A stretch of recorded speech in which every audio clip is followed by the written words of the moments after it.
Welcome to Bala's preview. CSK vs Mi match number 3 இந்த IPL 2025.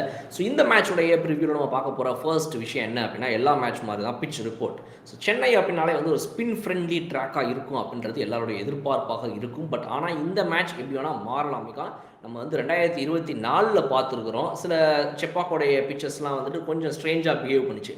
செப்பாக்கில் ஸ்பின்னருக்கு ஒன்றும் பெரிய பர்ச்சேஸ் இல்லையா, பேட்டிங்காக போட்டு அடிக்கிறாங்களா அப்படின்னு நம்ம வந்துட்டு ஷாக் ஆகிற மாதிரிலாம் சில பிச்சர்ஸை வந்துட்டு போன சீசனில் நம்ம பார்த்த காரணத்தினால் நம்ம வந்து இது சென்னை பிச்சு இப்படி தான் இருக்கும் அப்படின்ட்டு ஒரு முடிவுக்கு வந்துட முடியாது. பட் இருந்தாலும் சென்னை பிச்சை பொறுத்த வரைக்கும் வந்துட்டு மினிமமாக எப்போவும் ஒரு கேரண்டீடு ஸ்கோர் வந்து ஒரு விக்ட்ரி ஸ்கோர் பாயுது அப்படின்னா ஒரு 165-70 சொல்லலாம்.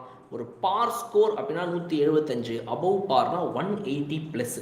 இது வந்து எப்போவுமே சென்னையை பொறுத்த வரைக்கும் வந்து ஒரு விக்ட்ரி ஸ்கோர்னு சொல்லலாம். ஈஸியாக டிஃபெண்ட் பண்ண முடியும் உங்கள்கிட்ட கையில் நல்ல ஸ்பின்னர்ஸை பேக் பண்ணி வச்சுருந்தீங்கன்னா அப்படின்னு. ஸோ அதனால் இந்த பிச் ரிப்போர்ட்டோட நம்ம நெக்ஸ்ட் பார்க்க போகிறது என்ன அப்படின்னா டாஸ்.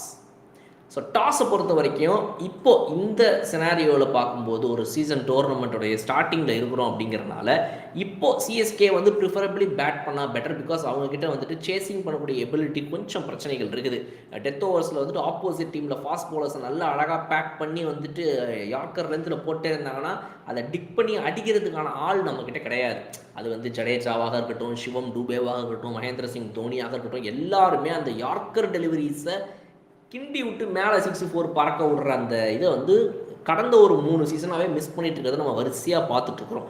ஸோ அதனால் அதுதான் அவங்களுடைய மேஜர் ப்ராப்ளம் அப்படிங்கிறத ஆப்போசிட் டீம் கண்டுபிடிச்சிட்டாங்கன்னா முடிஞ்சு போச்சு. அதனால் ஃபஸ்ட் பேட்டிங் பண்ணி சிஎஸ்கே வந்து ஒரு நல்ல டார்கெட்டை செட் பண்ணிடுறது பெட்டர். அந்த அந்த அந்த ஸ்டிஃபான ஒரு டார்கெட்டை டிஃபெண்ட் பண்ணுறது அவங்ககிட்ட நல்ல பவுலர்ஸ் இருக்கிறாங்க. அஸ்வின் இருக்கிறாரு, ஜடேஜா இருக்கிறாரு, நூர் அகமது எல்லாம் இருக்கிறாங்க. ஸோ டாஸ் வின் பண்ணி பேட்டிங் சூஸ் பண்ணுறது சிஎஸ்கேக்கு பெஸ்ட். அதே நீங்கள் எம்ஐயை பொறுத்துக்கிட்டீங்க அப்படின்னா அவங்களுக்கு சேசிங் தாங்க best.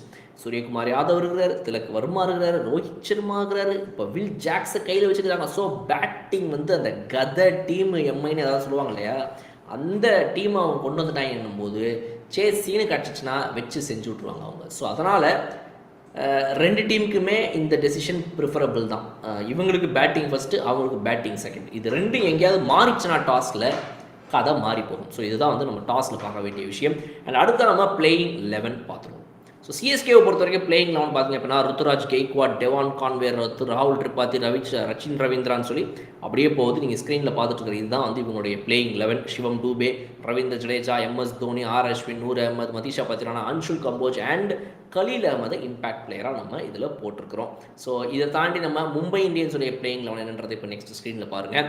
Rohit Sharma, Ryan Rickelton இப்படின்ற இந்த 2 ஓப்பனரை தொடர்ந்து வரக்கூடிய சூரியகுமார் யாதவ், திலக் வர்மா, வில் ஜாக்ஸ், நமந்தீர், ராஜ் அங்கட் பாவா உள்ள வரதுக்கான காரணம் லைக் ரீப்ளேஸ்மெண்ட் ஹார்திக் பாண்டியா இல்லை இந்த மேட்ச் விளையாடுறதுக்காக அவங்களுக்கு. ஸோ ஒரு medium fast bowler who can also பேட்டுங்கிற இடத்துல இவரை நம்ம உள்ளே கொண்டு வரலாம்ங்கிறது விஷயம். இப்போ மிச்சல் சாண்ட்னர் இருக்கார், கரண் சர்மா இருக்கிறாரு, Deepak Chahar, Trent Boult and Arjun Tendulkar impact player. Because இங்கே மறுபடியும் ஜஸ்பிரட் பும்ரா இவங்ககிட்ட இல்லாதனால ஒரு ஃபாஸ்ட் பவுலர் ஆப்பர்ச்சுனிட்டி தேவைப்படுது, இந்தியன் ஃபாஸ்ட் பவுலர். பிகாஸ் நம்ம ஓவர்சீஸில் ஏற்கனவே வந்து ரிக்கல்டன் எடுத்துட்டோம், அதுக்கப்புறம் வில் ஜாக்ஸ் எடுத்துட்டோம், மிச்சல் சாண்ட்னரு, ட்ரெண்ட் போல்ட் 4 பேரும் இங்கே தவிர்க்க முடியாது. ஸோ இந்தியன் காம்பினேஷனை தான் நீங்கள் இந்த 7 பேரை எங்கேயாவது மாற்றி எப்படியாவது போட்டு ஆகணும். ஸோ அதில் 2 இந்தியன்ஸ் உங்ககிட்ட இல்லை, ஹார்திக் பாண்டியாவாகட்டும், பும்ராவாகட்டும். அதுதான் இப்போ இவங்க ஸ்குவாடில் பிரச்சனை. ஸோ நம்ம ஒரு கரண் சர்மாவை, ஒரு அர்ஜுன் டெண்டுல்கர் இவங்களெல்லாம் உள்ளே கொண்டு வர வேண்டியது. அப்புறம் நம்மளுடைய இவர் இருக்காப்பில் பாருங்கள், யாரும் நம்ம உள்ளே கொண்டு வந்தோமே, ராஜ் அங்கட் பாவா இவங்களாம் உள்ளே கொண்டு வரதுக்கான காரணம் இதுதான். இந்த லைட் ஒரு இம்பேலன்ஸ் தெரியுது. ஸோ இதுதான் எம்ஐயோடைய playing 11. Next player to watch out யார் அப்படின்னா சிஎஸ்கேவை பொறுத்த வரைக்கும் Ravichandran Ashwin, the local boy who is back in the town, back in the team. Local டீமில் வந்து இறங்கியிருக்கிறாரு இன்றைக்கி அவர். ஸோ அவரோட வந்து எல்லோரும் வாட்ச் அவுட் பண்ணுவாங்க. கண்டிப்பாக வந்து இவர் எப்படி விளையாட போகிறார் சிஎஸ்கேக்காக செப்பாக் பிச்சில் அப்படின்றது ஒரு மிகப்பெரிய ஒரு எக்ஸ்பெக்டேஷன் இருக்குது அவர் மேலே. ஸோ அவரை தொடர்ந்து அடுத்ததாக இந்த பக்கம் பிளேயர் டு வாட்ச் அவுட் நீங்கள் மும்பை இந்தியன்ஸ் எடுத்துக்கிட்டீங்க அப்படின்னா Suryakumar Yadav, the captain himself. எப்போவுமே வந்து சூரியகுமார் யாதவோட எக்ஸ்ப்ளோசிவ் பேட்டிங் நம்ம பார்ப்போம். பட் இன்றைக்கி மேட்சை பொறுத்த வரைக்கும் அவர் கேப்டனாக மும்பை இந்தியன்ஸை லீட் பண்ணுறாரு. மேபி இது ஒரு சேஞ்ச் ஓவராக இருக்கலாம். ஒரு டைமில் நீங்கள் நல்லா ஞாபகப்படுத்தி பாருங்கள், ரிஷப் பண்ட்டுக்கு ஒரு சின்ன கேப் கிடச்சிது, ஸ்ரேயஸ் ஐயர் கேப்டன் ஆனாலும் அதுக்கப்புறம் ஸ்ரேயஸ் ஐயரே கேப்டனாக டிசிக்கு இருக்கிற மாதிரி ஒரு நிலைமை ஆச்சு அவர் கேகேஆருக்கு மூவ் ஆகுற வரைக்கும். ஸோ அதனால் அதே மாதிரி ஒரு விஷயம் திரும்பவும் இங்கே ஏற்படுமா?